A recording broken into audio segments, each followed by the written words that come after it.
মুরিদ অন্ধ, অন্ধ মুরিদ মুসলমান হলেন, চলে গেলেন পৃথিরাজের রাজ দরবারে। পৃথিরাজ জানতে বলেন এ অন্ধ মুসলমান হয়েছে। পৃথিরাজ রাজ দরবার থেকে তাড়িয়ে দিলেন।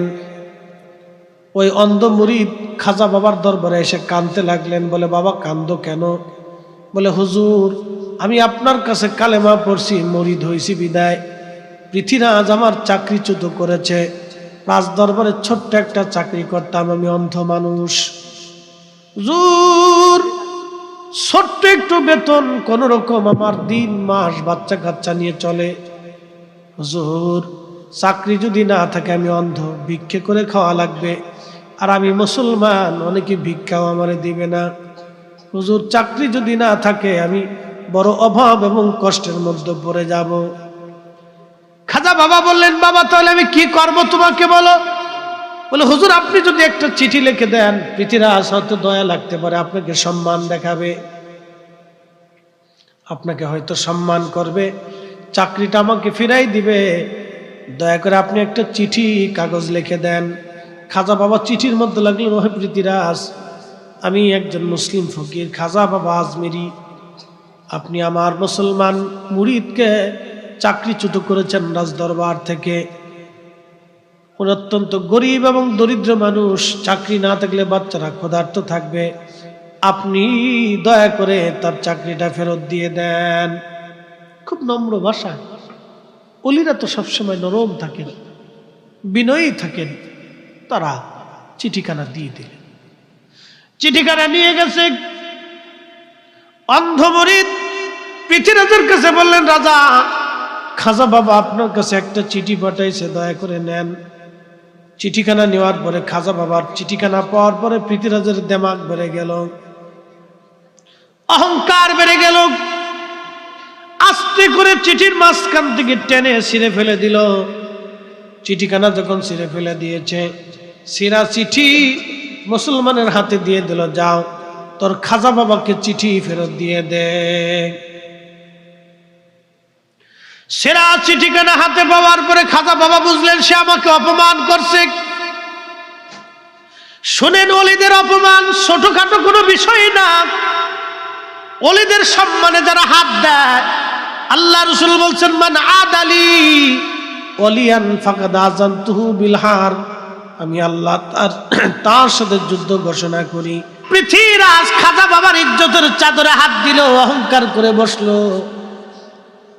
খাজা বাবা আজমিরি রহমাতুল্লাহ আলাইহি আর একখানা চিঠি লিখলেন, ওহে পৃথিরাজ, আমি মুসলিম ফকির খাজা আজমিরি বলতেছি, আপনাকে একজন মুসলমান সেনাপতির হাতে আমি তুলে দিলাম।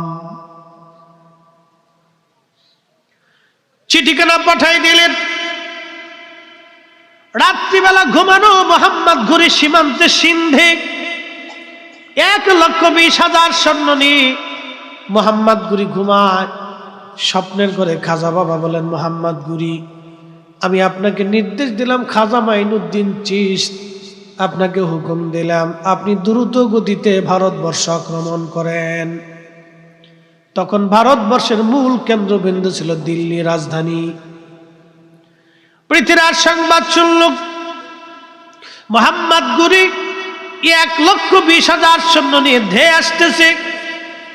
পৃথিরাজ দ্রুত গতিতে একজন না দুইজন না 3 লক্ষ সৈন্য জোগাড় করলো।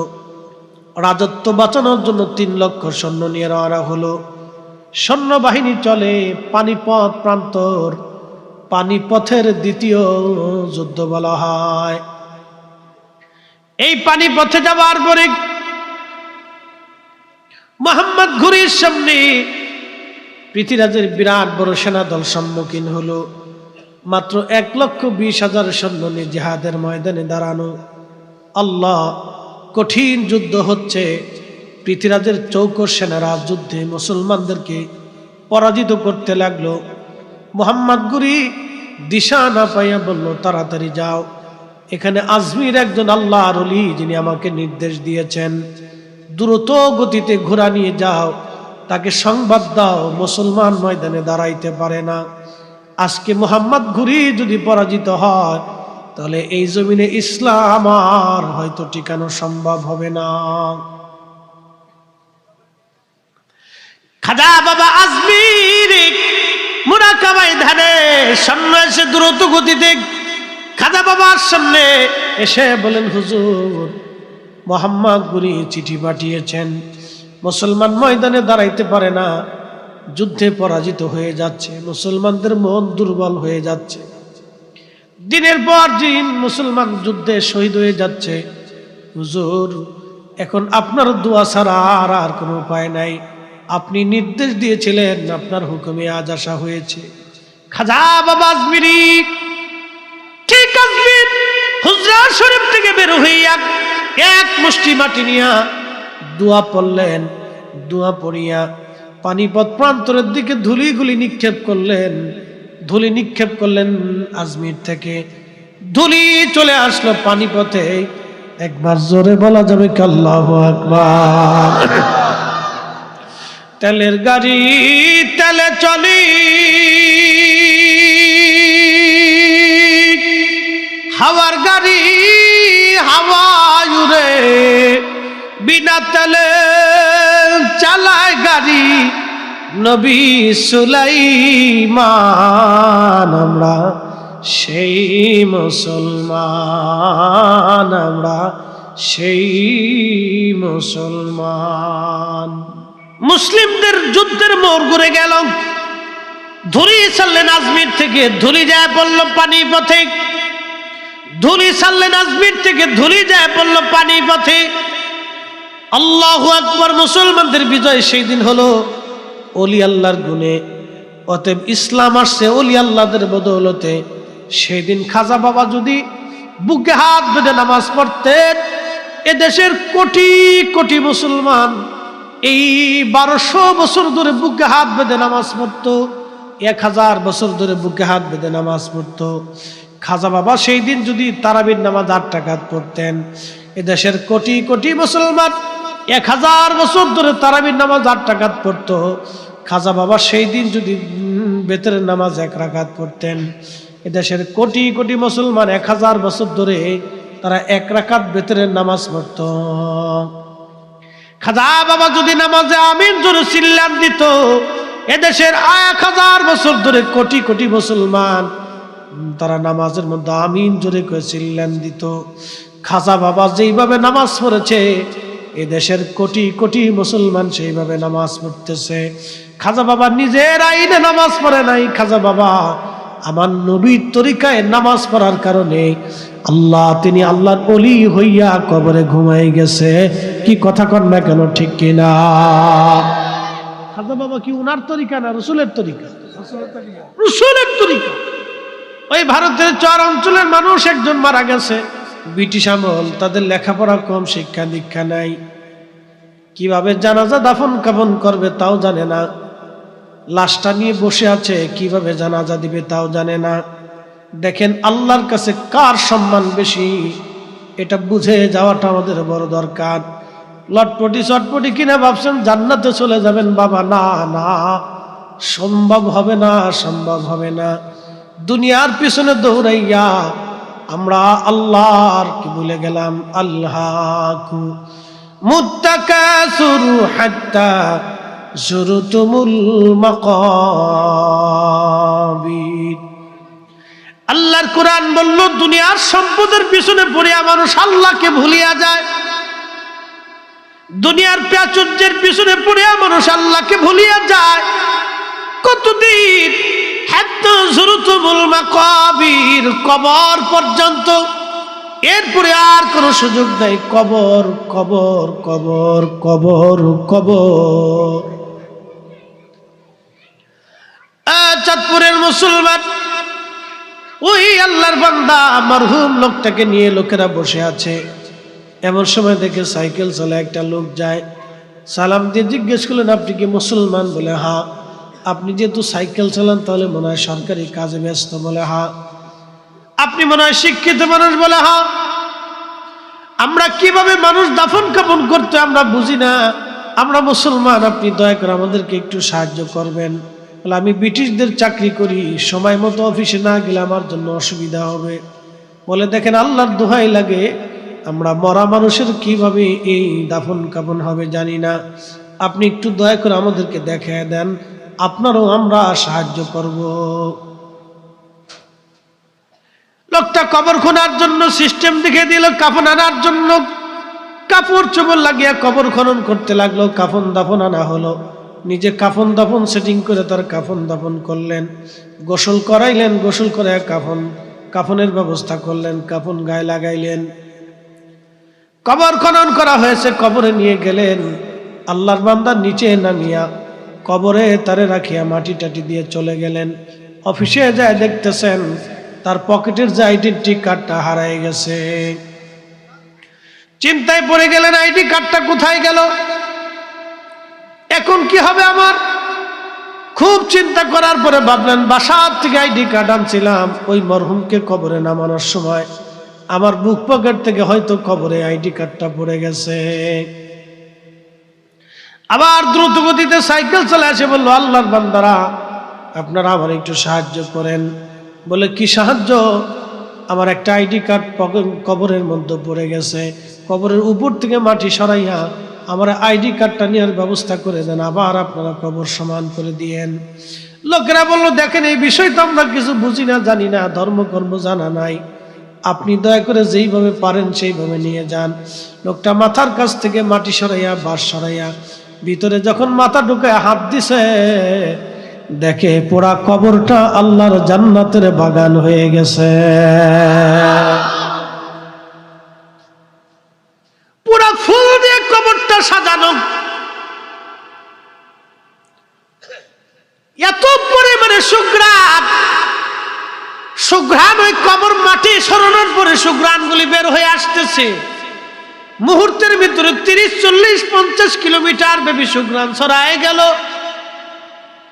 জানাজানি হয়ে গেল অমুক জায়গায় এক মুসলমানের কবর থেকে জান্নাতের ঘেরান আসতেছে, তার কবরটা ফুলের বাগান হয়ে গেছে। সবাই আশ্চর্য, কবর কি করে ফুলের বাগান হয়?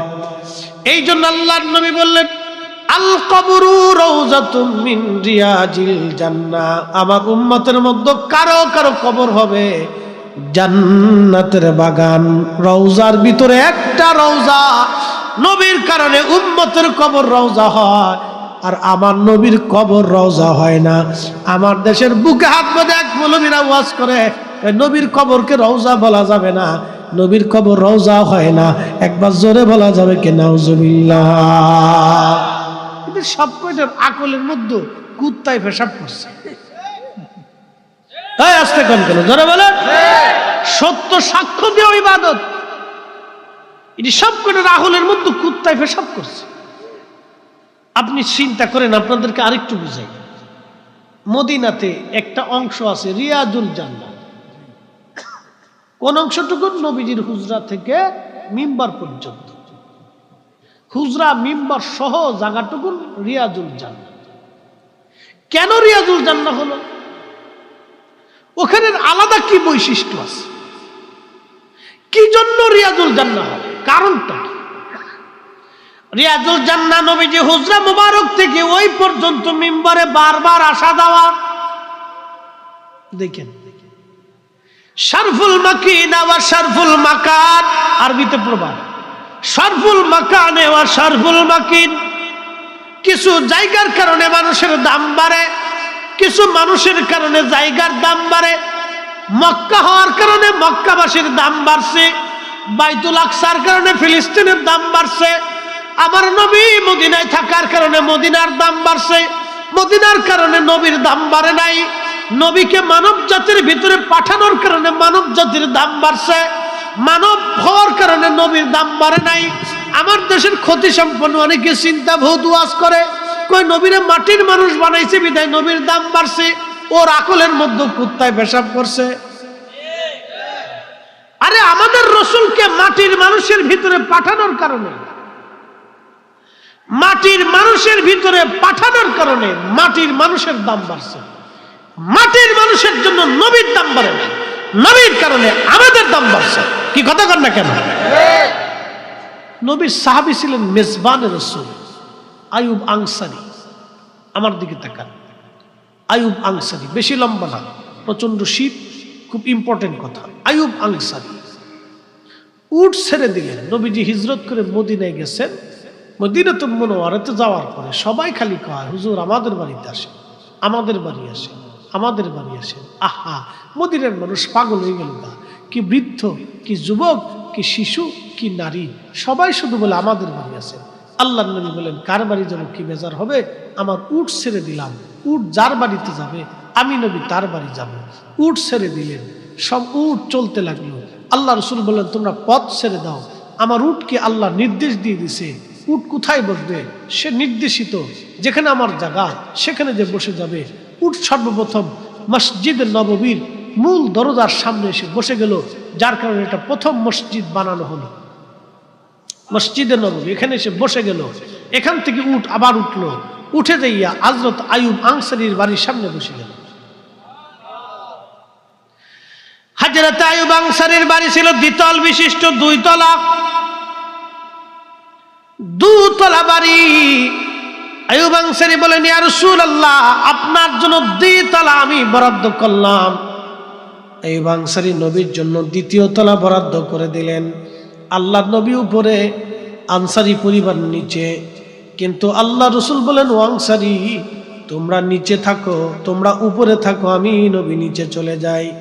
কারণ অনেক সাহাবীরা আসে, 2 তলায় জায়গা হবে না, কষ্ট হবে, আমারও অসুবিধা, যারা আসে তাদেরও অসুবিধা, অতএব আমি নিচে যাই, কারণ সাক্ষাৎ প্রত্যাশীদের সাথে যাতে আমি সাক্ষাৎ করতে পারি।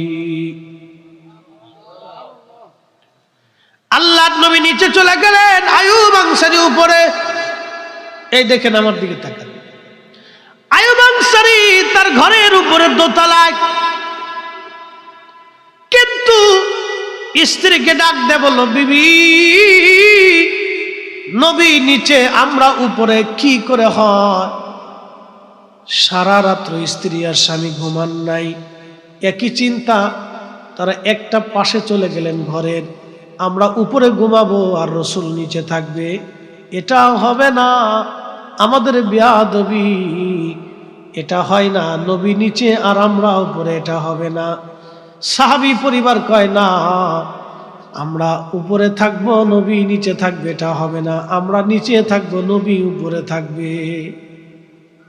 ফরজ না, ওয়াজিব না, সুন্নত না, মুস্তাহাব না, খালি এইগুলি খুঁজে মানুষ। কোনটা ফরজ, কোনটা ওয়াজিব? নবীর নবী সালাম আলাইকে দাঁড়ানো কি ফরজ নাকি? এ বেটা, তুমি ফরজ খুঁজতেছো কেন?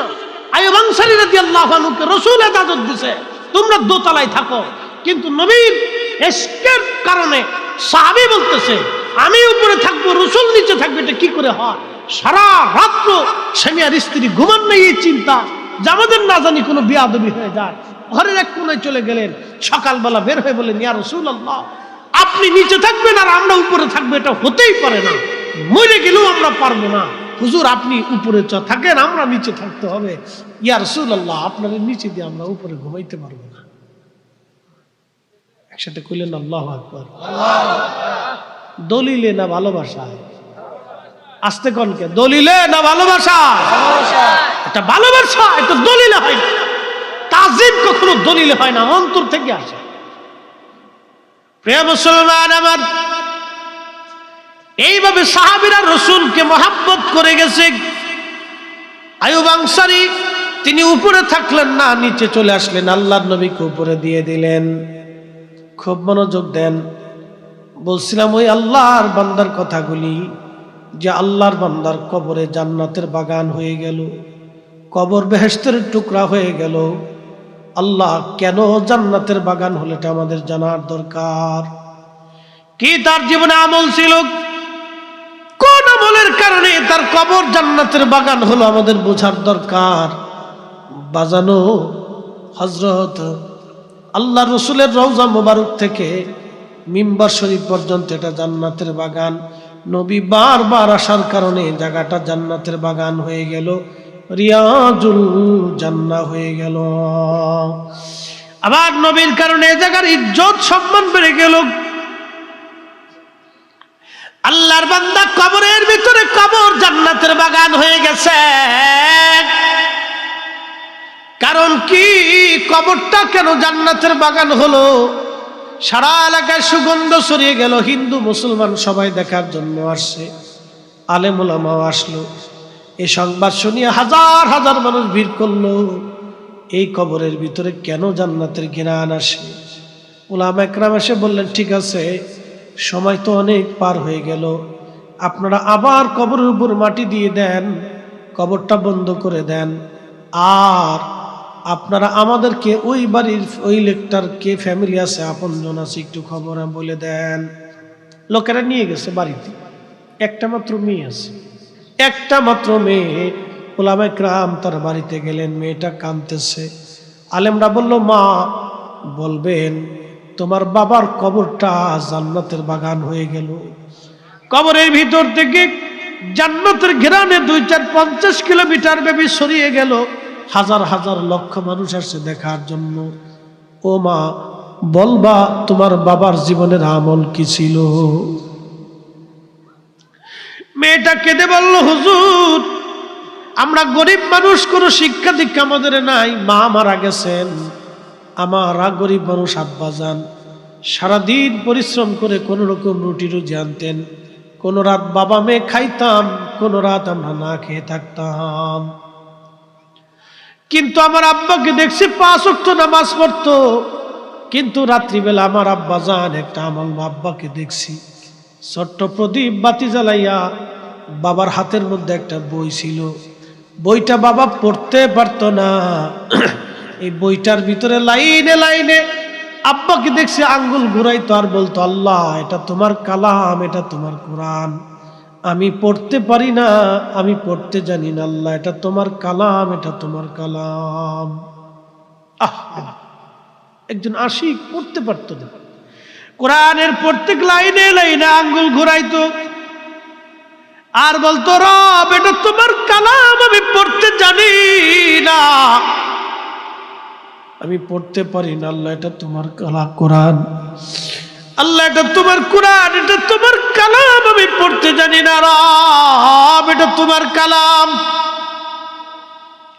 আমি পড়তে জানি না, আমি পড়তে জানি না, এটা তোমার কোরআন, আমি পড়তে জানি না। আল্লাহ, আমার আব্বাকে দেখতাম সারা রাত্রিবেলা এশার নামাজের পরে আমার আব্বাই হাত ঘুরাইতো, সকালবেলা ফজরের পর আব্বা কোরআনের উপর ডাঙ্গল ঘুরাইতো।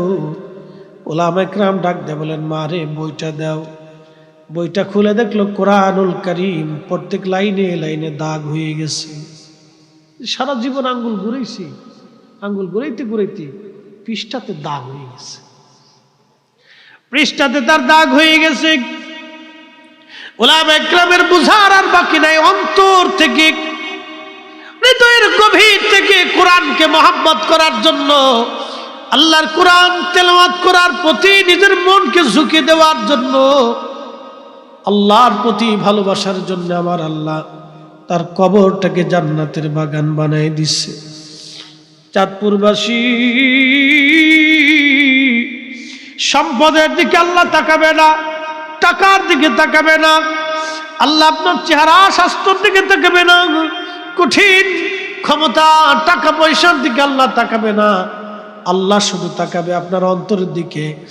আল্লাহ looks not to your figures and wealth, Allah আপনার স্বাস্থ্য এবং চেহারার দিকে তাকাবে না, Allah looks to your heart, Allah তোমার আত্মার দিকে তাকাবে। আল্লাহর কোরআন বলল, মান যাক্কাহা قد أفلح من زكاها وقد خاب من دساها। যে তার কালটাকে জিন্দা করলো, এই অন্তর থেকে সালিম করলো, হৃদয় দিয়ে যে ভালোবাসলো আল্লাহ নবীকে, হযরতে হামজালা হৃদয় দিয়ে নবীকে ভালোবাসার জন্য তারে আল্লাহ গসলুল মালায়েকা বানায় দিল। হযরত বেলাল হৃদয় থেকে নবীকে ভালোবাসার জন্য আল্লাহ নবী থেকে মসজিদে নববীর মুয়াজ্জিন বানাই দিল।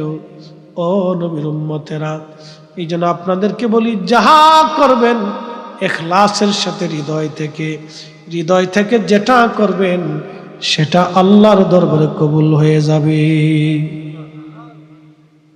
হৃদয় থেকে করবেন, অন্তর থেকে করবেন, আল্লাহর প্রতি ভালোবাসা দিয়ে করবেন, দেখবেন কাজ হয়ে গেছে।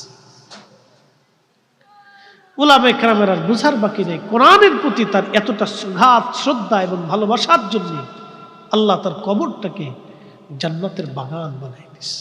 আল্লাহু আকবার। আপনারা বলবেন কবর থেকে কি বেহেশতের ঘিরান আসে? আরে ইমাম বুখারীর মাজার থেকে 16 বছর জান্নাতের ঘিরান আসে।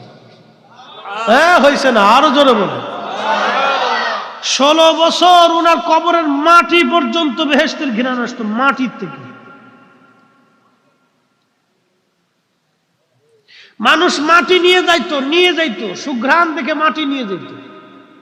কোন বন্ধা নারী ওই মাটি খাওয়ার পরে তার বন্ধত্ব দূর হয়ে যেত। আল্লাহু আকবার। শেফা দিয়ে দিলাম। মাটির ভিতরে কঠিন জটিল রোগের শেফা দিয়ে দিল। 16 বছর নবীর হাদিসের খেদমতের জন্য যদি একজন ইমামের এত বড় দৌলত নসিব হতে পারে, তাহলে আমার রাসূলের রওজা কি পরিমাণে দাঁড়ি হতে পারে? কি কথা বলেন, ঠিক না বেঠিক? হাই হাই হাই, কি করে বুঝাবো আপনাকে? চাঁদপুরের মুসলমান খুবই মনোযোগ দিয়ে শুনিয়া যান। আল্লাহর কাছে তিনি সম্মানিত, কবর তার জান্নাতের বাগান হয়ে গেল। কিন্তু আমরা মানুষ মারা যাওয়ার পরে 24 ঘন্টা পরে পায়খানার রাস্তা দিয়ে পোকা বের হতে থাকে। ওই পোকায় সারা শরীর সরাইয়া দুর্গন্ধ সরাইয়া যায়। সমস্ত শরীরের মধ্যে পোকাগুলি সরাইয়া দুর্গন্ধ সরায়। এই দুর্গন্ধ সরাইয়া স্ত্রী বলেন, প্রাণের সন্তান বলেন, যারাই বলেন না কেন, কেউ আর আপনারা আমার দুনিয়ার মধ্যে রাখবে না। মানুষ মারা গেল, মাত্র 24 ঘন্টার ভিতরে শরীর থেকে দুর্গন্ধ বের হলো। তাহলে মানুষ অহংকার করে কার জন্য? কিসের তার চোখের অহংকার, কিসের তার মেধার অহংকার, কিসের তার সম্পদের অহংকার, কিসের তার ক্ষমতার অহংকার? তার ক্ষমতা থাকে ওই পোকা থেকে বাঁচাইতে পারবে না, তার ক্ষমতা থাকে পচে যাওয়া থেকে বাঁচাইতে পারবে না, তার অর্থ তাকে পচে যাওয়া থেকে বাঁচাইতে পারবে না, তার সম্মান তাকে মৃত্যু থেকে বাঁচাইতে পারবে না। তার মানে আমার বাড়ি, আমার ঘর, আমার জমি, আমার টাকা, আমার পয়সা, আমার খ্যাতি, আমার এলেম, আমার কালাম, আমার জ্ঞান, আমার গরিমা, আমি বড়, আমি সেরা, আমি শ্রেষ্ঠ, এইগুলি মানুষের জন্য না, এইগুলি মানুষের কিছুই না। আমরা আল্লাহর গোলাম, আল্লাহর দাস, নবীর গোলাম। কথা বলেন ঠিক কিনা? আমার সারো, আল্লাহর জিকির করো, পাইলে পাইতে পারো খুদারি।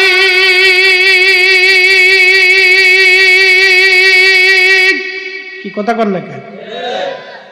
আমার বলে কিছু আছে? সব কার? একটা কণ্ঠ টান দিলাম, সকালবেলা নাও থাকতে পারে। যে কণ্ঠ দিয়ে আজকে আপনাদেরকে শোনাইলাম, এটা সকালে নাও থাকতে পারে।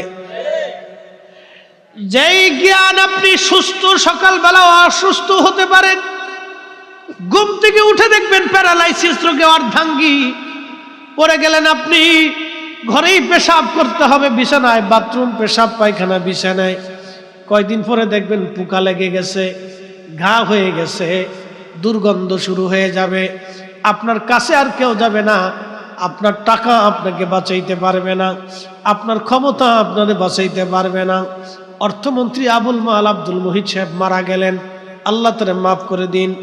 অর্থমন্ত্রী যতদিন ছিলেন, দুনিয়ার মানুষ ততদিন তার কাছে গেল আর আসলো। যখন তিনি হসপিটালে চলে গেলেন, লোকের আর লোক লস্কর নাই। যখন তিনি কবরে চলে গেলেন, কবরের পাশে আর আজকে কেউ নাই। এদেশের অনেক মন্ত্রী এমপি কবরে চলে গেল, আজ কবরের পাশে কেউ নাই। যতদিন ক্ষমতা, নেতা কর্মীর আর অভাব নাই। কি কথা কন না কা? গুর গুর গুর গুর করে নেতা কর্মী ঘুরে, কিসের জন্য? মালের আশায়। কথা ক্লিয়ার না ভেজাল আছে? মালের আশায় গুর গুর, কাজের আশায়, টেন্ডারের আশায়, অমুক আশায়, তমুক আশায় ঘুরলো। কিন্তু নেতা যখন মরে গেল, চলে গেল, ক্ষমতা শেষ হয়ে গেল, কেউ যায় না।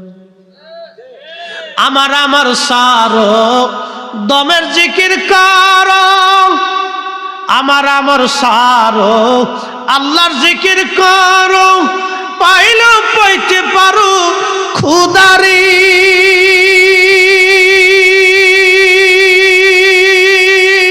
ঠিক কিনা? বাবা সে যার গায়ে দেখলে তারে চিনা যায়, সর্বঙ্গ তাহার পুরারে, ভবের ঘরে অনেক শহরে আল্লাহ রসুল বিরাজ করে রে। যতই লাফালাফি করেন, ফালাফালি করেন, কোনো লাভ নাই। দুনিয়ায় থাকার জায়গা না, চলে যেতে হবে। এই জন্য আল্লাহ বলেন ইন্না লিল্লাহ, নিশ্চয় আল্লাহর জন্য আমরা, কি কথা কন না কেন, ওয়া ইন্না ইলাইহি রাজিউন,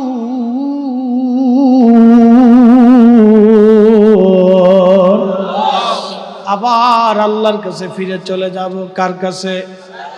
আবার আল্লাহর কাছে ফিরে চলে যাব। থাকার আর কোনো সুযোগ নাই, দুনিয়াতে থাকতে পারবো না। আহা বন্ধুগণ আমার, আমরা মরে যাওয়ার পরে আমাদের শরীর থেকে দুর্গন্ধ, গন্ধ পাচা বের হলো। 17 দিন 2 মাসে পুরো সমস্ত গোশতগুলি মিসমার হয়ে একেবারে মাটির সাথে মিশে গেল। পোকায় খেয়ে ফেললো, মাকড়ে খাইলো, মাটিতে খাইলো, একবারে বডির গোশত মস্ত সব শেষ। ক্ষমতা শেষ, অর্থ শেষ, টাকা শেষ, তাকুব্বারি শেষ, অহংকার শেষ, অহমিকা শেষ, কিচ্ছু নাই তার। 1 বছরের মধ্যে হাড্ডিগুলি তার পচে গেল। কিন্তু আল্লাহকে যারা খুশি করে যায়, নবীর গোলামি করে যারা যায়, তাদের কবরে তাদের দেহ পচে না। কথা কন না, ঠিক কিনা? আল্লাহু আকবার, ওয়ালিল্লাহিল হামদু, বিসমিল্লাহির রাহমানির রাহিম।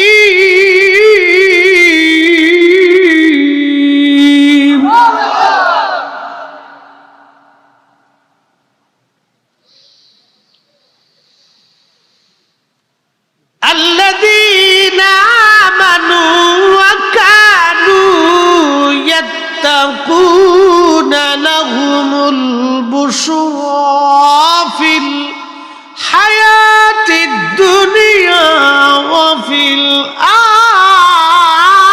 আখিরাহ। আর একটু চলবে ইনশাআল্লাহ, সারা রাত ইনশাআল্লাহ। মাশাআল্লাহ, আজকের মাহফিল তো খাজা বাবার সামনে মাহফিল। কি কথা ঠিক কিনা? খাজা বাবার নাম শুনলে তো অনেকে শরীরে চুলকায়, কিন্তু এই খাজা বাবা না আসলে তার মুসলমানই হতো না।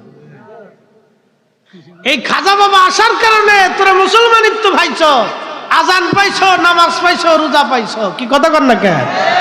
সিন্নি খাইছ, মাগার মোল্লা চিনো না। হ্যাঁ শোনেন, ইতিহাস শুনে যান। আজকে মোহাম্মদ ঘুরি ভারতবর্ষ আক্রমণ করছে আগে, পানিপথের যুদ্ধ, বিজয় অর্জন করতে পারেনি। খাজা বাবা আজমিরের এক মুরিদ, আমার দিকে তাকান, খাজা বাবার এক মুরিদ, এই মুরিদ অন্ধ ছিল, অন্ধ। সে রাজা পৃথ্বীরাজের রাজ দরবারে একটা ছোট্ট নগণ্য চাকরি করত, সামান্য একটা চাকরি রাজ দরবারে ছিল। কোন রকম মাসিক একটু বেতন পাইতো, ওই বেতন দিয়ে তার কোন রকম সংসার চলত। এই আমার দিকে তাকান,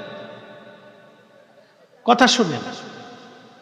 যিকরুন নবী সাল্লাল্লাহু আলাইহি সাল্লাম মিনাল ইবাদা, নবীজির আলোচনা ইবাদতের অংশ।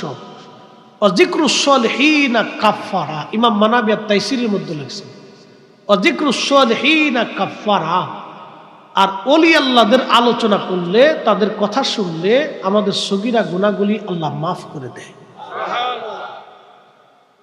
শোনেন, আপনি যেটা সহজ করে ভাবতেছেন এটা সহজ না।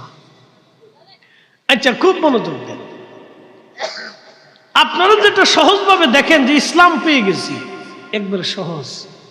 যদি সহজ বুঝতে চান, পৃথিবীতে যেখানে দিন নাই আপনি সেখানে যায় দেখেন দিন কত কঠিন। যেখানে আজান হয় না সেখানে একটা মসজিদ বানায় যায় দেখেন যে মসজিদ বানানো কত কঠিন। এই জমিনে ইসলাম বলে কোনো শব্দই যখন ছিল না, তখন এই জমিনে খাজা বাবা ইসলাম প্রতিষ্ঠিত করেছে। কথা কোন ঠিক না বেঠিক? রাদিয়াল্লাহু আনহুম ওয়া রাদু আন, আল্লাহ তাদের উপর খুশি ছিলেন, তারাও আল্লাহর উপর খুশি ছিলেন। দুনিয়াতেও তাদের জন্য সুসংবাদ, আখিরাতেও সুসংবাদ। খাজা বাবার মুরিদ অন্ধ, অন্ধ মুরিদ মুসলমান হলেন, চলে গেলেন পৃথিরাজের রাজ দরবারে। পৃথিরাজ জানতে বলেন এ অন্ধ মুসলমান হয়েছে। পৃথিরাজ রাজ দরবার থেকে তাড়িয়ে দিলেন। ওই অন্ধ মুরিদ খাজা বাবার দরবারে এসে কাঁদতে লাগলেন। বলে, বাবা কান্দো কেন? বলে, হুজুর আমি আপনার কাছে কালেমা পড়ছি, মুরিদ হইছি বিদায় পৃথিরাজ আমার চাকরিচ্যুত করেছে। রাজ দরবারে ছোট্ট একটা চাকরি করতাম, আমি অন্ধ মানুষ। হুজুর ছোট্ট একটু বেতন, কোন রকম আমার দিন মাস বাচ্চা কাচ্চা নিয়ে চলে। হুজুর চাকরি যদি না থাকে আমি অন্ধ, ভিক্ষে করে খাওয়া লাগবে। আর আমি মুসলমান, অনেকে ভিক্ষাও আমারে দিবে না। হুজুর চাকরি যদি না থাকে আমি বড় অভাব এবং কষ্টের মধ্যে পড়ে যাব। খাজা বাবা বললেন, বাবা তাহলে আমি কি করব তোমাকে বলো। বলে, হুজুর আপনি যদি একটা চিঠি লিখে দেন, পৃথিরাজ হয়তো দয়া লাগতে পারে, আপনাকে সম্মান দেখাবে, আপনাকে হয়তো সম্মান করবে, চাকরিটা আমাকে ফিরাই দিবে। দয়া করে আপনি একটা চিঠি কাগজ লিখে দেন।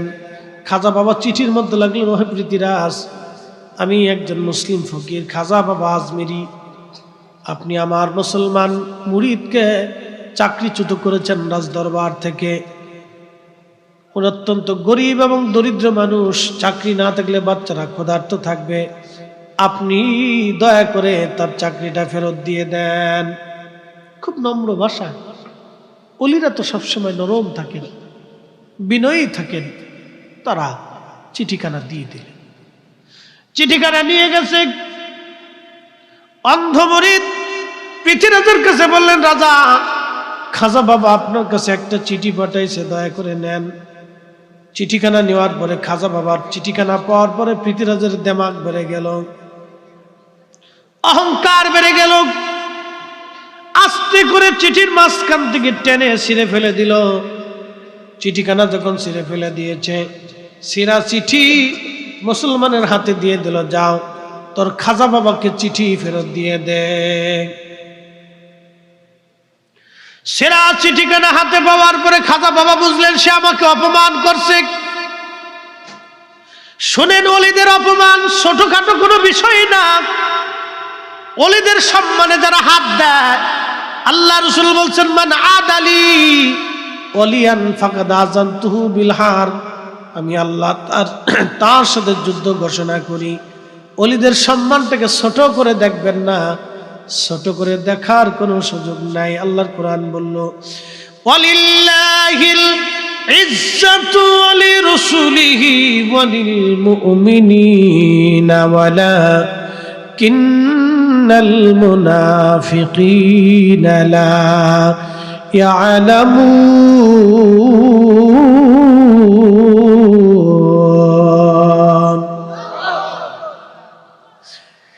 আল্লাহ ডাক দিয়ে বলতেছে, হাবিব আপনি বলিয়া দেন, ইজ্জত আমি আল্লাহর, ইজ্জত আপনি নবীর, ইজ্জত আমার ওলিদের। যারা মুনাফিক তারা আমি আল্লাহর ইজ্জত বুঝে না, আপনি নবীর ইজ্জত বুঝে না, আমার বন্ধুগণের ইজ্জত তারা বুঝে না, তারা বুঝে না। ইজ্জত আমি আল্লাহর, ইজ্জত আপনি নবীর, ইজ্জত আমার বন্ধুগণের। ও নবী আপনি বলে দেন যারা মুনাফিক তারা বুঝে না, তারা অনুধাবন করে না। খাজা বাবার ইজ্জতে যখন হাত লাগাইছে তখন খাজা বাবা বুঝতে পারছে সে আমার ইজ্জতের চাদর ধরেছে। শোনেন, অহংকার আল্লাহর চাদর। অহংকার কার চাদর? জোরে বলতে হবে, কার? অহংকার আল্লাহর চাদর। আল্লাহর নবী বলেন, হাবিব উম্মতকে বলবেন তারা যেন আমার চাদর ধরে না টানে। নবীজি বললেন, আল্লাহ বলো কি? তোমার চাদর আবার কি? বলো, অহংকার আমি আল্লাহর চাদর।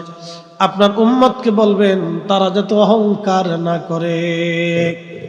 কিন্তু আমরা অহংকার করি। কত বড় অহংকার! বিরাট অহংকার করি আমরা।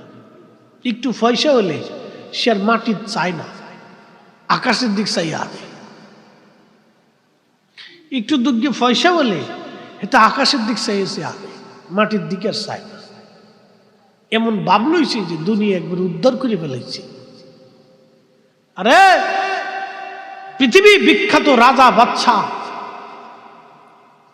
খলিফাতুল মুসলিমিন হযরত ওমর এত বড় মুসলিম মিল্লাতের খলিফা ছিলেন। বর্তমানে ইরাক, ইরান, ওমান, ইয়ামান, জর্দান, সিরিয়া, লেবানন, লিবিয়া, ফিলিস্তিন, মিশর, তিউনিসিয়া, আলজেরিয়া, মরক্কো, কাতার, কুয়েত, বাহরাইন, দুবাই, সৌদি আরব, সারা পৃথিবীর এই অঞ্চলের বিরাট বড় মুসলিম মিল্লাতের খলিফা ধুলাবালির মধ্যে শুয়ে থাকতেন, মাথার হাতের ডানার উপরে গাছের নিচে পড়ে ঘুমায় থাকতেন, পাটির বিছানাতে ঘুমাইতেন, খেজুরের মাদুরের বিছানাতে ঘুমাইতেন। আর আমরা পয়সা করে হইলে তার বাবের জ্বালায় বাঁচে বিরাট বড় কিছু ইয়ে করছি। এগুলি আসে না যেন কখনো অন্তরে। আল্লাহ রাসূল বলেন, হাবিব উম্মতকে বলবেন অহংকার আমি আল্লাহর চাদর। আপনার উম্মত যেন আমার চাদরে হাত না দেয়। পৃথ্বীরাজ খাজা বাবার ইজ্জতের চাদরে হাত দিল, অহংকার করে বসলো।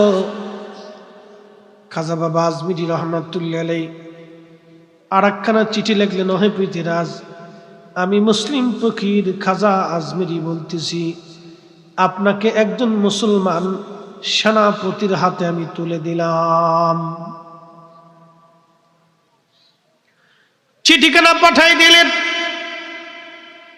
রাত্রিবেলা ঘুমানো মোহাম্মদ ঘুরি সীমান্তে সিন্ধে 1,20,000 সৈন্য নিয়ে মোহাম্মদ ঘুরি ঘুমায়। স্বপ্নের ঘরে খাজা বাবা বলেন, মোহাম্মদ ঘুরি, আমি আপনাকে নির্দেশ দিলাম, খাজা মাইনুদ্দিন চিশত আপনাকে হুকুম দিলাম, আপনি দ্রুত গতিতে ভারতবর্ষ আক্রমণ করেন। তখন ভারতবর্ষের মূল কেন্দ্রবিন্দু ছিল দিল্লি রাজধানী। পৃথ্বীরাজ সংবাদ শুনল মোহাম্মদ ঘুরি 1,20,000 সৈন্য নিয়ে ধেয়ে আসতেছে। পৃথ্বীরাজ দ্রুত গতিতে একজন না, দুইজন না, 3 লক্ষ সৈন্য জোগাড় করলো। রাজত্ব বাঁচানোর জন্য 3 লক্ষ সৈন্য নিয়ে রওনা হলো। সৈন্যবাহিনী চলে পানিপথ প্রান্তর। পানিপথের দ্বিতীয় যুদ্ধ বলা হয়। এই পানিপথে যাওয়ার পরে মোহাম্মদ ঘুরির সামনে পৃথ্বীরাজের বিরাট বড় সেনাদল সম্মুখীন হলো। মাত্র 1,20,000 সৈন্য নিয়ে জিহাদের ময়দানে দাঁড়ানো। আল্লাহ, কঠিন যুদ্ধ হচ্ছে। পৃথ্বীরাজের চৌকস সেনারা যুদ্ধে মুসলমানদেরকে পরাজিত করতে লাগলো। মোহাম্মদ ঘুরি দিশা না পাইয়া বলল, তাড়াতাড়ি যাও, এখানে আজমির একজন আল্লাহর ওলি, যিনি আমাকে নির্দেশ দিয়েছেন, দ্রুত গতিতে ঘোড়া নিয়ে যাও, তাকে সংবাদ দাও মুসলমান ময়দানে দাঁড়াইতে পারে না। আজকে মোহাম্মদ ঘুরি যদি পরাজিত হয় তাহলে এই জমিনে ইসলাম আর হয়তো টিকানো সম্ভব হবে না। খাজা বাবা আজমির মুরাকাবায় ধানে সামনে এসে দ্রুত গতিতে খাজা বাবার সামনে এসে বলেন, হুজুর, মোহাম্মদ ঘুরি চিঠি পাঠিয়েছেন, মুসলমান ময়দানে দাঁড়াইতে পারে না, যুদ্ধে পরাজিত হয়ে যাচ্ছে, মুসলমানদের মন দুর্বল হয়ে যাচ্ছে, দিনের পর দিন মুসলমান যুদ্ধে শহীদ হয়ে যাচ্ছে, হুজুর এখন আপনার দোয়া ছাড়া আর কোনো উপায় নাই, আপনি নির্দেশ দিয়েছিলেন, আপনার হুকুমে আজ আসা হয়েছে। খাজা বাবা আজমিরি ঠিক আজমির হুজরা শরীফ থেকে বের হইয়া এক মুষ্টি মাটি নিয়া দোয়া পড়লেন। দোয়া পড়িয়া পানিপথ প্রান্তরের দিকে ধুলিগুলি নিক্ষেপ করলেন। ধুলি নিক্ষেপ করলেন আজমির থেকে, ধুলি চলে আসলো পানিপথে। একবার জোরে বলা যাবে কি আল্লাহু আকবার। তেলের গাড়ি তেলে চলি, হাওয়ার গাড়ি হাওয়ায় উড়ে, বিনা তেলে চালায় গাড়ি নবী সুলাইমান। আমরা সেই মুসলমান, আমরা সেই মুসলমান। ধুলি ছাড়লেন আজমির থেকে, ধুলি চলে গেল পানিপথে। সমস্ত পৃথিবীর শিবিরের ভিতরে ধুলি ছড়িয়ে গেল।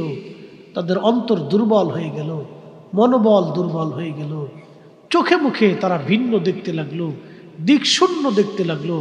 আল্লাহ তাদের চোখে এমন এক অবস্থা দেখাইলেন, তারা দেখতেছে মুসলিম সেনাপতি লাখে লাখে লাখে লাখে।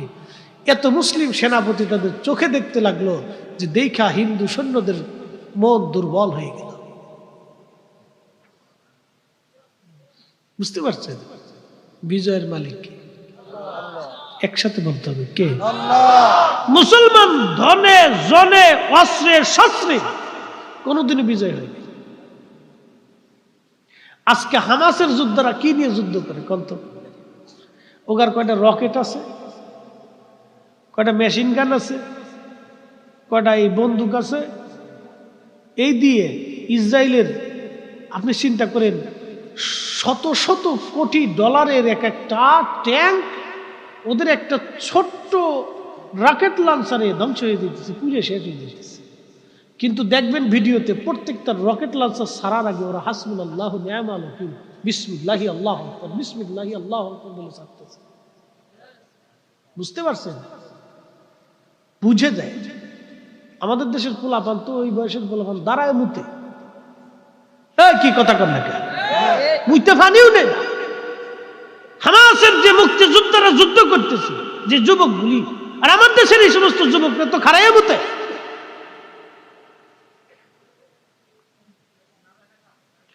প্রিয় মুসলমান আমার খুব মনোযোগ দিয়ে, শত শত কোটি ডলারের এক একটা ট্যাঙ্ক, পৃথিবীর সবচেয়ে অত্যাধুনিক ট্যাঙ্ক, যেগুলির সামনে যুদ্ধে দাঁড়ানোর মতো ট্যাঙ্ক পৃথিবীতে নাই।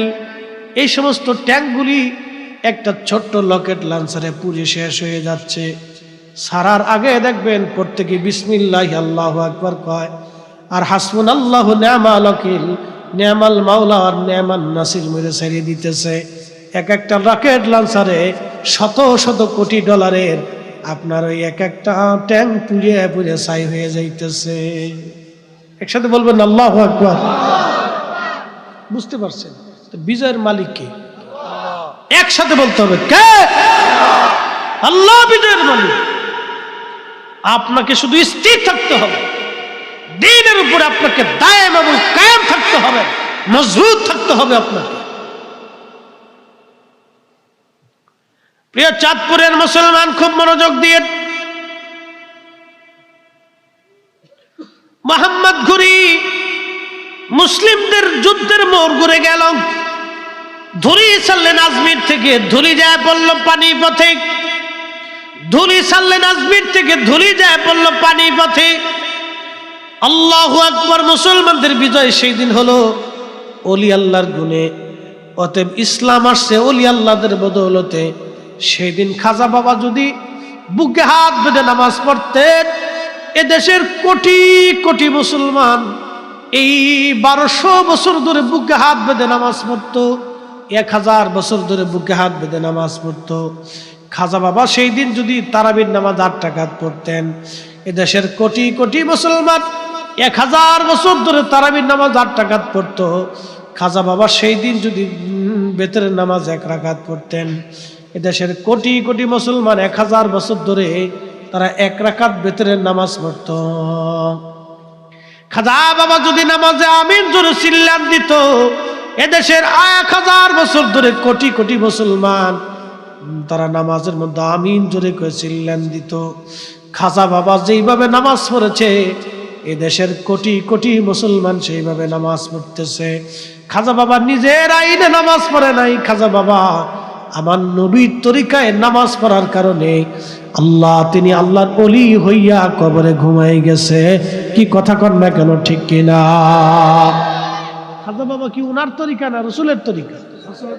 রসুলের তরিকা। খাজা বাবা নিজের তরিকা নিয়ে আসেন নাই। নিজের তরিকা যদি নিয়ে আসতেন তাহলে উনার জবানে 1 কোটি মানুষ কালেমা পড়তো না। আমি একটা পরিসংখ্যান দিই, অ্যাটেনশন প্লিজ, বুঝে যাবেন আজকে খাজা বাবা কি জিনিস বোঝার দরকার। যেহেতু খাজা বাবার ওরস মাহফিল, তো খাজা বাবার সম্পর্কে বোঝাই। এখন বাংলাদেশে মানুষ মুসলমান আছে কত কোটি?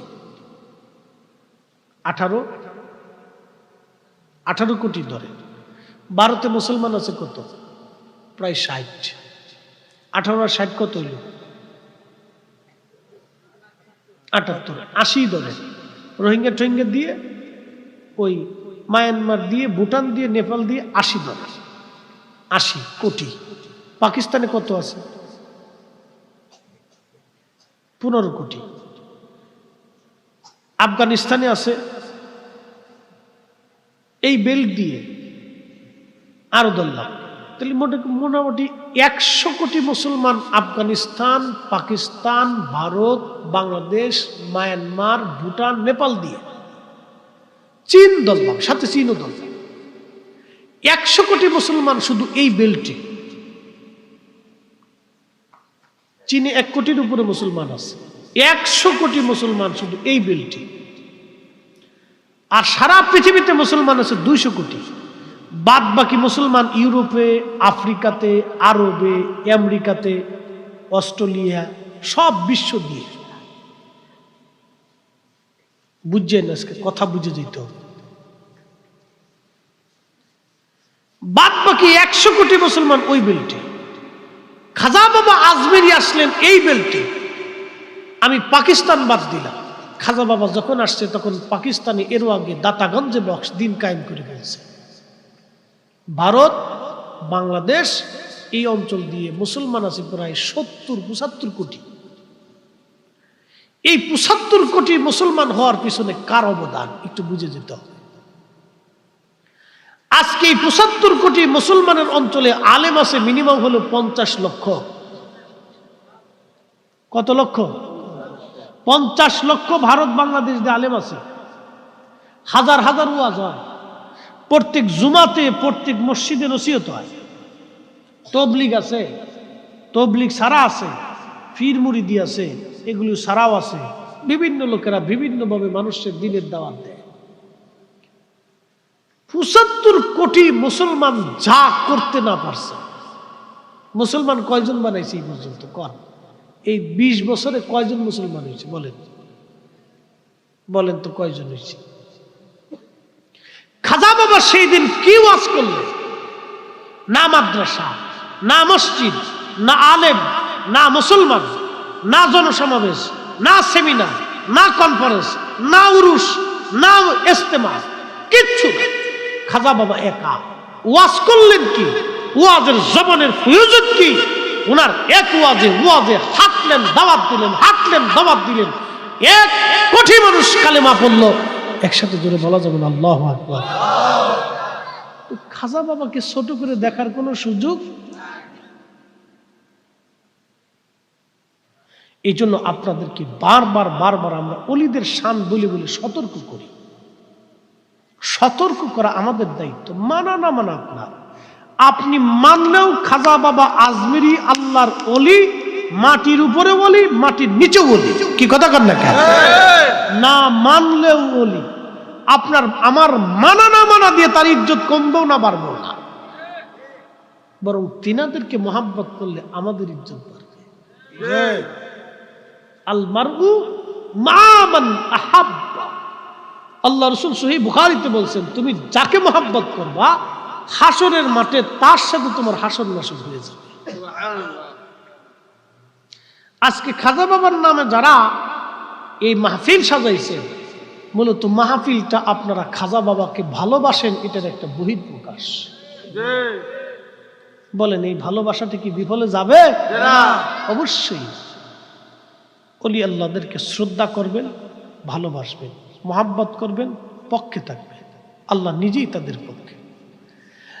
আলা ইন্না আউলিয়া আল্লাহি লা খাউফুন আলাইহিম ওয়া লা হুম ইয়াহজানুন।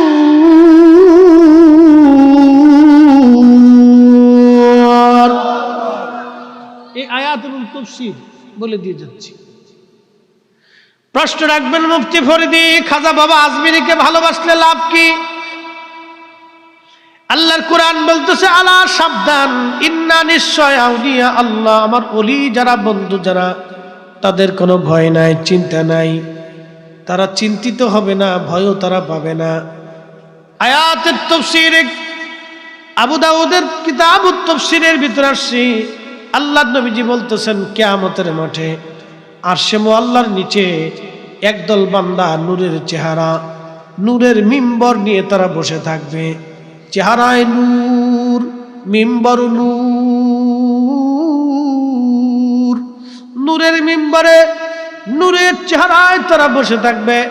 নবী, শহীদ এবং সিদ্দিক যারা থাকবে, তারা দেখে ঈর্ষা করে বলবে, আল্লাহ এরা কারা?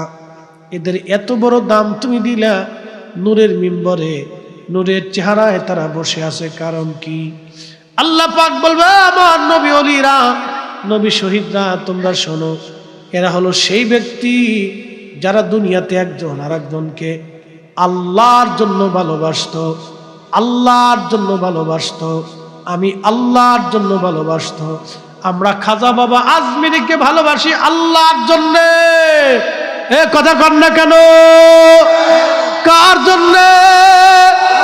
শাহজালালকে ভালোবাসি কার জন্যে? আল্লাহর ওলিদেরকে ভালোবাসি কার জন্যে? উল্টাও আসছে মোল্লার নিচে জায়গা হবে, আমাদেরও তাদের সাথে জায়গা হয়ে যাবে। কথা কন না কেন? ঠিক কিনা? ভালোবাসলে লাভ না লস? সুম্মা তালা। এরপরে নবীজি তেলাওয়াত করতেছেন, আলা ইন্না আউলিয়া আল্লাহি লা খাউফুন আলাইহিম ওয়া লা হুম ইয়াহজানুন। আল্লাহ ডাক দিয়ে বললেন, নবীজি বলতেছেন, তোমরা কি সে আয়াত শুনো নাই? আল্লাহ বলেন, নিশ্চয় আমার ওলি যারা সাবধান, তারা চিন্তিতও হবে না, তারা ভয়ও পাবে না। এটাই তাদের মর্যাদা। দুনিয়াতেও তাদের দাম, কবরেও দাম, হাসরেও বিরাট বড় দাম। একদিন মাটির ভিতরে হবে ঘরে, মন আমার কেন বান্ধ দালান ঘর, মন আমার কেন বান্ধ দালান ঘর। এই শীত, গ্রীষ্ম, বর্ষা ঘরে হালালে হারামে উপার্জন করিয়া আপনি আপনার সন্তানের জন্য যে বাড়ি বানাবেন, এই বাড়িতে কম্বল মোড়া দিয়ে সন্তান ঘুমাবে, কিন্তু চিন্তা করছেন কি আপনার কবরের হালত কি হবে সেই দিন? আহা, একটু চিন্তা করছেন কি আপনার কবরে কে কাঁথা বালিশ দিবে? এই জন্য দুনিয়া বড় ধোঁকার জায়গা, বড় কঠিন জায়গা দুনিয়া। কিছু নিয়ে যাওয়ার কোনো সুযোগ নাই, রেখে যাব। কিয়ামতের ময়দানে দুনিয়াতে যারা দান করে না, কিয়ামতের মাঠে গোশতগুলি কামড়ায় কামড়ায় টেনে টেনে ছিঁড়ে ফেলবে, আর বলবে, ফায়াকুলা রব্বি লাউলা আখারতানি ইলা আজালিন করিবিন ফাআসাদদাকা ওয়া আকুম মিনাস সালিহিন। আল্লাহ দুনিয়াতে আমাদেরকে আবার পাঠান, আল্লাহ দুনিয়াতে আবার পাঠান, আমরা বেশি বেশি করে সদকা দিব, সলিহিন আল্লাহর ওলিদের অন্তর্ভুক্ত হব। আল্লাহ বলবে বান্দা না না না, ওয়ালাই ইউআখিরুল্লাহু নাফসান